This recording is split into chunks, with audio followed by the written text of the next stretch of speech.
I'm just going to take you through a couple of slides talking all about the OCR Level 3 Cambridge Technical in Sport and Physical Activity course that you can choose to do at sixth form.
So what's involved in the single and double options? So on the slide, you'll be able to see a list of units, unit 1, 3, 4, 2, 5, 8, 11, 13, 17, 18 and 19.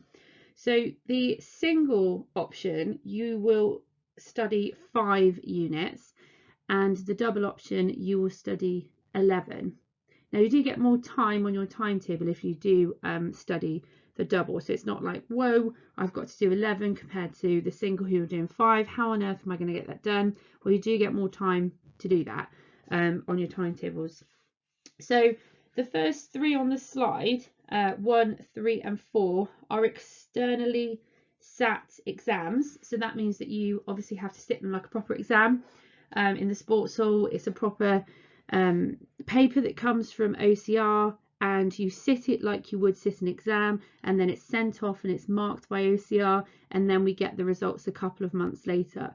Now, good news is no one's ever failed those exams, so woohoo. You do have to work hard for them. You do have to study hard, work hard, revise, and really try your best in those exams. You do get 2 attempts. So you get an attempt in the January, which is when you sit them, so the January in year 12, and you then get, obviously if you feel like, you know, that wasn't the mark that you potentially are capable of, or you had, you know, just a complete shocker in the exam perhaps, you do get another option to take it in the June. But nobody has had to have that yet, so that's really positive.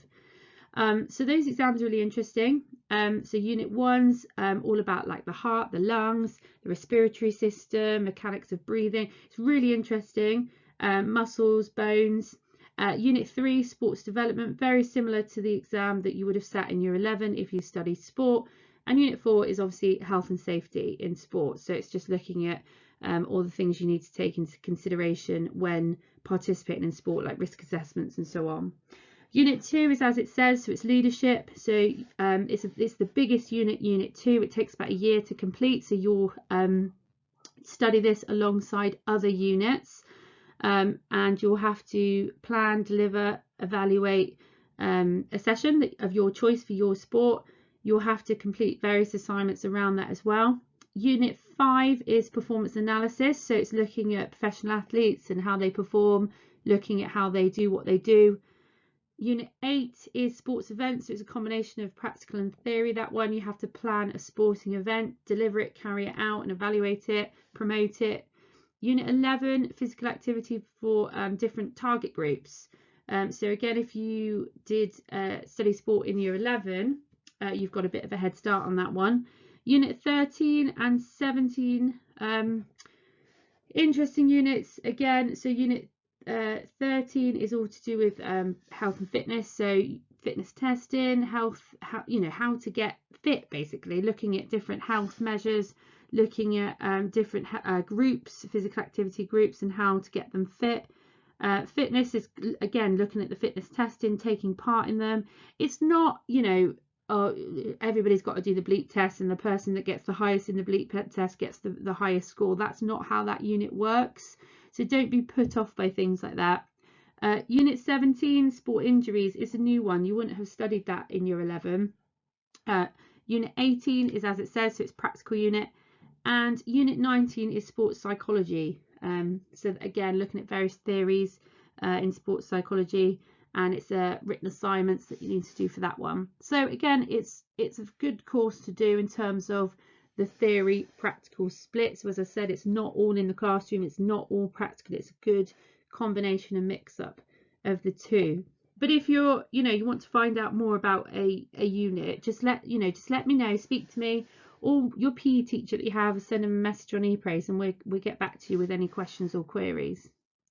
So where can PE get you if you take it as an option? So there's many jobs on the slide that you can see that will enable you to progress along that career pathway should you choose PE as an option.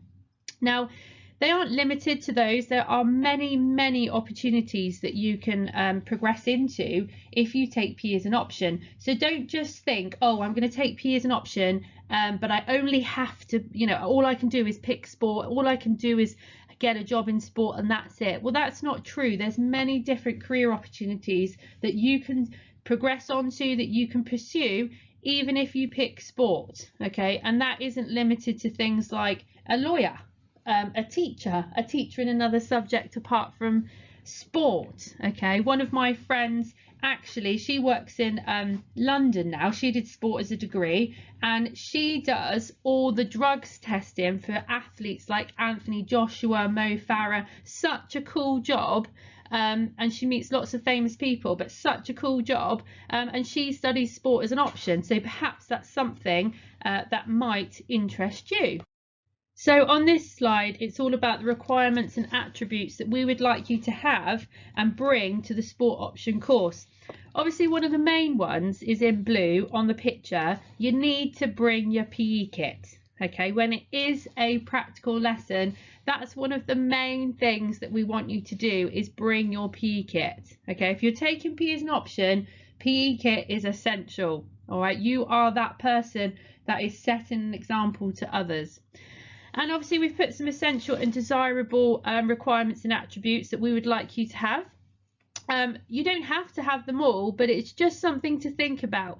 Essential, we want you to have a willingness to take part in all the practical lessons and give 100% in all of those practical lessons.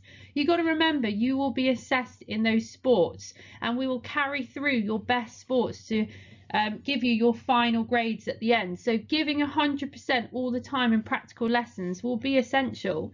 And like I said, bringing your PE kit to every practical lesson, and a determination to complete written assignments, meeting deadlines where necessary. It's not all about being practically able, it's also you in the classroom. How determined are you to complete those PE assignments and PE coursework to the best of your ability and meet those deadlines? And also take a keen interest in a range of sports. My favourite sport is netball. Mr. Oakes is football. Mr. Jones is football. Miss Laity netball. Mr. Stone football, I think. But actually, just because we like those sports doesn't mean to say we don't like any others and we won't play any others. So actually, you need to take a keen interest in a range of sports. So if we say to you, right guys, today we're going to try handball, or we're going to try something like athletics, tennis, something different, it's still you giving 100% in those lessons as part of your option. And obviously just keeping up to date with current affairs in sport, which means when sports on the news or in the newspaper, or there's a big title fight or match, it's just keeping in the know really, and having sort of a broader sports knowledge in sport, so you can come to those coursework lessons and know what we're talking about in terms of the current issues and contemporary issues that are occurring in sport at the moment. Desirable, you know, seeking opportunities to play outside of school if you can, that'd be brilliant. And obviously contributing to the extracurricular program, playing and assisting, which means obviously refereeing, supporting where possible. It is desirable, it's not essential, but you know, you are picking PE as an option, so it'd be brilliant to see you out there representing the academy in extracurricular.